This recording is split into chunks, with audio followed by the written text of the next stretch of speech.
অধিকাংশ মানুষই আছে যারা এই সবজিটা দেখলে নাক ছিটকায়। ভাত তো খেতেই চায় না, সেই সাথে মনে হয় এটা বাসায় রান্না হলেও অন্য খাবার থেকেও রুচি উঠে যায়। আর আমিও কিন্তু ছিলাম তাদের দলে, কিন্তু আমার মা যেভাবে রান্না করে এইভাবে রান্না করলে কিন্তু খেতেও অনেক মজা হয়, সেই সাথে কিন্তু তৃপ্তি করে ভাতও খাওয়া যায়। তো চলেন আজকে আপনাদের সাথে সেই রান্নাটাই শেয়ার করব। তো হ্যালো, আসসালামু আলাইকুম, কেমন আছেন সবাই?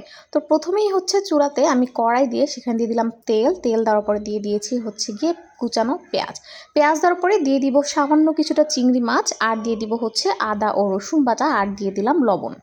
এখন এই মশলাটাকে আমি খুব ভালো করে তেলের সাথে ভেজে নিব। যত ভালো করে এটাকে ভাজতে পারবেন ততই কিন্তু খেতেও মজা হবে, সেই সাথে কিন্তু টেস্টও হয়ে যাবে দ্বিগুণ। তাই মশলাটাকে খুব সুন্দর করে ভেজে নিচ্ছি। আমার মশলা কিন্তু ভাজা হয়ে গিয়েছে। এখন এর মধ্যে আমি অল্প একটু পানি দিব যেন মশলাটা পুড়ে না যায়। দিয়ে দিলাম হচ্ছে গিয়ে হলুদ গুঁড়া, ঝালের জন্য দিয়ে দিব হচ্ছে মরিচ গুঁড়া। ঝাল আপনারা পছন্দ মতো দিবেন, যে যতটুকু খেতে চান ওইভাবে ঝালটা দিয়ে দিবেন। এখন এটাকেও আমি খুব ভালো করে মশলাটাকে একদম সুন্দর করে তেল ওঠা ওঠা ভাপ খাওয়া পর্যন্ত কষিয়ে নিব। আমার মশলা কষানো হয়ে গিয়েছে। এখন হচ্ছে গিয়ে সেই সবজি দেওয়ার পালা যেটা দেখলে সবাই নাক ছিটকায়, সেটা হচ্ছে গিয়ে মূলা। তো এই মূলাটা আমি ভালো করে ধুয়ে পরিষ্কার করে রেখে সেটা দিয়ে দিলাম। আর মূলার যে মাথার যে শাকটা থাকে ওইটা কিন্তু আমার খেতে অনেক ভালো লাগে, তো আমি সেটাও ফেলিনি, সেটাও দিয়ে দিয়েছি। এখন এই মূলাটাকে এই মশলার সাথে খুব ভালো করে কষিয়ে নিব। এখানে আমি কোনো প্রকার পানি দিব না, একদম মূলাটাকে এটার সাথে খুব সুন্দর করে রান্না করে দেব। আমার মা কিন্তু এইভাবে রান্না করে, তো আমার মায়ের হাতের রান্নাটা কিন্তু অনেক মজা হয়। আর এইভাবে রান্না করলে কিন্তু আমার কাছেও অনেক ভালো লাগে। আর যারা খেতে পছন্দ করে না তারাও কিন্তু একবার বাড়িতে ট্রাই করবেন, খেতে কিন্তু দুর্দান্ত হবে।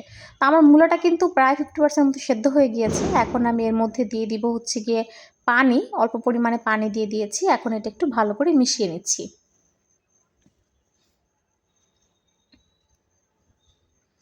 মেশানো হয়ে গিয়েছে, খুব সুন্দর করে একটা বলক চলে আসলে আমি এর মধ্যে দিয়ে দিলাম হচ্ছে গিয়ে কিছুটা কুচানো টমেটোটাও এখানে ভালো করে দিয়ে দিলাম, দিয়ে একটু হালকা হাতে নেড়ে চেড়ে মিশিয়ে নিব। মিশিয়ে নেওয়া হয়ে গেলে এটা পুরোটা সেদ্ধ হওয়ার জন্য অপেক্ষা করছি। আমার মূলা কিন্তু প্রায় সিদ্ধ হয়ে গিয়েছে। এখন দিয়ে দিব হচ্ছে গিয়ে প্রায় মুঠখানেকের মতো ধনিয়া পাতা কিন্তু দিতেই হবে, তাহলে কিন্তু তরকারিতে খুব সুন্দর একটা ফ্লেভার আসে। সিদ্ধ হয়ে গেলেই কিন্তু আমার রান্না পুরাই রেডি। এখন হচ্ছে গিয়ে এইটা আপনারা গরম ভাতেও খেতে পারবেন বা শুধু বাটিতে নিয়েও খেতে পারবেন। আমি কিন্তু এটা শুধু বাটিতে নিয়েই খেয়ে ফেলি, আমার কাছে খেতে কিন্তু অনেক ভালো লাগে। তো আপনারাও বাসায় একবার ট্রাই করবেন, আর অবশ্যই আমাকে কমেন্টে জানাবেন যে আমার রান্নাটা কেমন লেগেছে। আর আপনাদের কার কার কাছে এই মূলা সবজিটা পছন্দ সেটা কিন্তু কমেন্টে জানাতে ভুলবেন না। ধন্যবাদ।